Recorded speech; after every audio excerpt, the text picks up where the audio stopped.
Hi everyone, ನಾನು ನಿಮ್ಮ ಕನ್ನಡ ಕೋರಿ ಪ್ರೇಮ. ನನ್ನ ಯೂಟ್ಯೂಬ್ ಚಾನಲ್ಗೆ ನಿಮ್ಮೆಲ್ಲರಿಗೂ ಪ್ರೀತಿಯ ಸ್ವಾಗತ.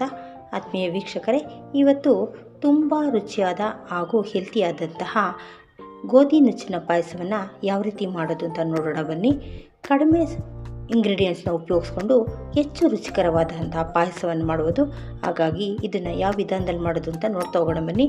ನಿಮ್ಮೆಲ್ಲರಿಗೂ ಈ ರೆಸಿಪಿ ಇಷ್ಟ ಆದರೆ ಸಬ್ಸ್ಕ್ರೈಬ್ ಮಾಡೋದನ್ನ ಮರಿಬೇಡಿ. ನೋಡಿ, ಈ ಗೋಧಿ ಪಾಯಸ ಮಾಡೋದಕ್ಕೆ ನಾನು ಯಾವ ಇಂಗ್ರೀಡಿಯೆಂಟ್ಸ್ನ ಉಪಯೋಗಿಸ್ತಾ ಇದ್ದೀನಿ ಅಂದರೆ, 1 ಬೌಲ್ನಷ್ಟು ಗೋಧಿ ನುಚ್ಚು, 1/4 ಬೌಲ್ನಷ್ಟು ಹಸಿ ಕಾಯಿ ತುರಿ, 1/4 ಬೌಲಷ್ಟು ಬೆಲ್ಲ, 2 ಸ್ಪೂನಷ್ಟು ಗಸಗಸೆ, 3ರಿಂದ 4 ಏಲಕ್ಕಿ. ಇಷ್ಟು ಪದಾರ್ಥಗಳನ್ನ ಉಪಯೋಗಿಸ್ಕೊಂಡು ಈ ಗೋಧಿ ನುಚ್ಚಿನ ಪಾಯಸ ಮಾಡ್ತಾಯಿದ್ದೀನಿ. ಮೊದಲಿಗೆ ಈ ಗೋಧಿ ನುಚ್ಚನ್ನು 2ರಿಂದ 3 ಸಾರಿ ಚೆನ್ನಾಗಿ ತೊಳ್ಕೊಂಡು, ಇದು 1 ಬೌಲ್ ಅಳತೆ ಗೋಧಿ ನುಚ್ಚಿಗೆ 3 ಬೌಲ್ನಷ್ಟು ನೀರನ್ನು ಹಾಕ್ಕೊಳ್ಬೇಕಾಗುತ್ತೆ. ಹಾಕ್ಕೊಂಡು ಮಿನಿಮಮ್ ಅಂದರೆ 3 ವಿಸಿಲ್ನ ನಾವು ತೊಗೊಂಡ್ರೆ ಕರೆಕ್ಟಾಗಿ ಸಾಫ್ಟಾಗಿ ಗೋಧಿ ಬೆಂದಿರುತ್ತೆ. ಆಮೇಲೆ ಇದನ್ನೆಲ್ಲ ರುಬ್ಕೊಂಡು ಕೂಡಿಸ್ಬೇಕಾಗುತ್ತೆ. ಬನ್ನಿ ಯಾವ ರೀತಿ ಮಾಡೋದಂತ ಈಗ ನೋಡ್ತಾ ಹೋಗೋಣ. ನೋಡಿ, ನಾನು ತೊಗೊಂಡಿರೋ ಗೋಧಿ ನುಚ್ಚನ್ನ 3 ಸಾರಿ ಕ್ಲೀನಾಗಿ ವಾಶ್ ಮಾಡಿಟ್ಕೊಂಡಿದ್ದೀನಿ.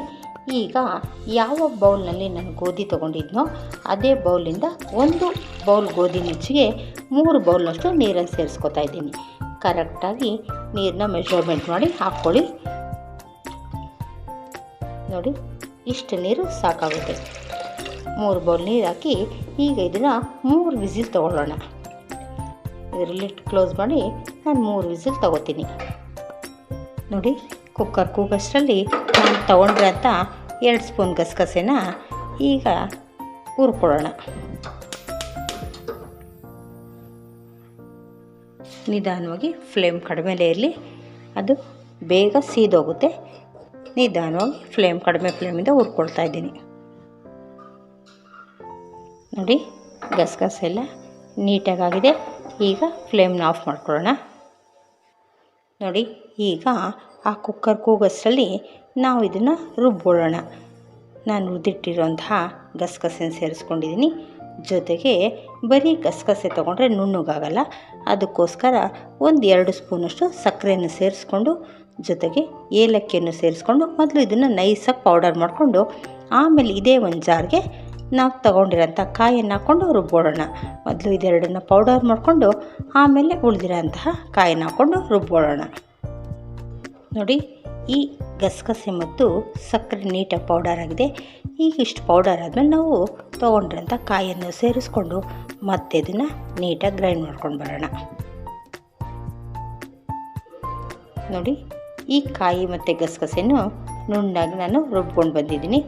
ಈಗ ನೆಕ್ಸ್ಟ್ ಏನು ಮಾಡಬೇಕು ಅಂತಂದರೆ, ತೊಗೊಂಡಿರೋಂಥ ಬೆಲ್ಲವನ್ನು ಸಪ್ರೇಟಾಗಿ ಬೇರೆ ಬೌಲಲ್ಲಿ ಸೇರಿಸ್ಕೊಂಡು ಅದಕ್ಕೆ ಕರಗೋಷ್ಟು ಮಾತ್ರ ನೀರು ಹಾಕ್ಕೊಂಡು ಈ ಬೆಲ್ಲವನ್ನು ನಾವು ಮೊದಲು ಕರಗಿಸ್ಕೊಳ್ಬೇಕಾಗುತ್ತೆ.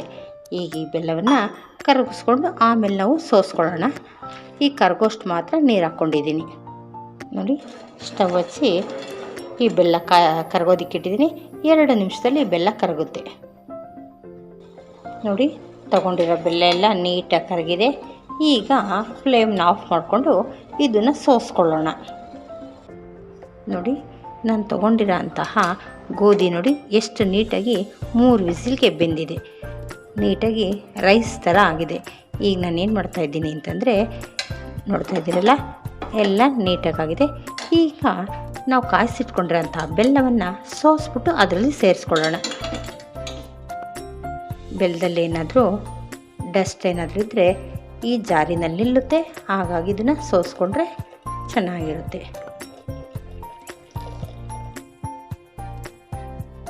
ಈ ರೀತಿ ಬೆಲ್ಲವನ್ನು ಸೋಸ್ಬಿಟ್ಟು ಆಮೇಲೆ ಉಳಿದಿರೋ ಪದಾರ್ಥಗಳನ್ನ ಸೇರಿಸ್ಕೊಳ್ಳೋಣ.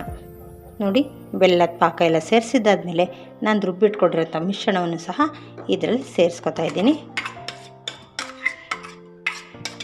ಇದು ಸೇರಿಸಿದ ಮೇಲೆ ನಾವು ಸ್ವಲ್ಪ ನೀರನ್ನು ಮಿಕ್ಸ್ ಮಾಡಬೇಕಾಗುತ್ತೆ. ಏಕೆ ಅಂತಂದರೆ, ಈ ಗೋಧಿ ಆರ್ಕೊಂಡ್ಮೇಲೆ ಮತ್ತಷ್ಟು ಗಟ್ಟಿಯಾಗುತ್ತೆ. ಹಾಗಾಗಿ ಒಂದು ಅರ್ಧ ಗ್ಲಾಸ್ನಷ್ಟು ಈ ಜಾರೆಲ್ಲ ಹಾಕ್ಕೊಂಡು ತೊಳ್ಕೊಂಡು ಇನ್ನೊಂದು ಅರ್ಧದಿಂದ 3/4 ಲೋಟದಷ್ಟು ನೀರನ್ನು ಸೇರಿಸ್ಕೊಳ್ಳೋಣ.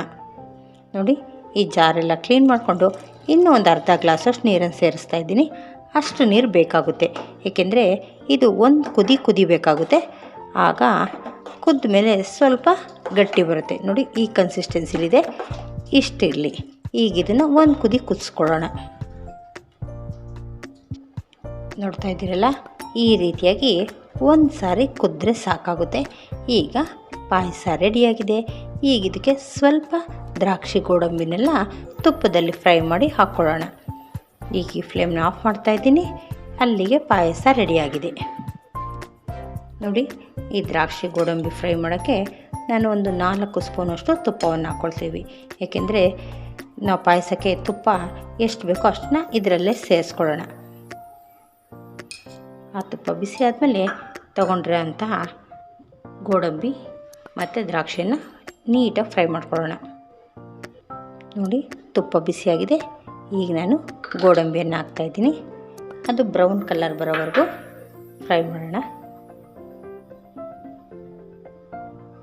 ನೋಡಿ, ಗೋಡಂಬಿ ಒಂದು ಅರ್ಧ ಆದಮೇಲೆ ಅದಕ್ಕೆ ದ್ರಾಕ್ಷಿಯನ್ನು ಸೇರಿಸ್ಕೊಳ್ಳೋಣ.